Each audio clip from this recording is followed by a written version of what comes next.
আমার আরও একটি ব্লগে তোমাদের সবাইকে ওয়েলকাম।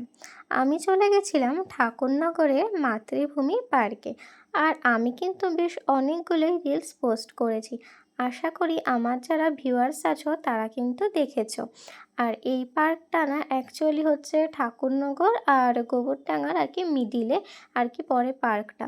কিন্তু আমি না প্রচণ্ড গরমে গেছিলাম, মানে পার্কের ভিতরে না একটা ভীষণ ভ্যাপসা গরম অনুভব করছিলাম। আর না গাছপালা শুকিয়ে গেছিলো, আর কোনো ফুল গাছ বলতে গেলে ছিলই না। মানে এই গোলাপ ফুল আর যে সাদা ফুলটা দেখালাম বেশ সুন্দর, এই দুটো ফুলই কিন্তু ছিল, আর কিন্তু ছিল না।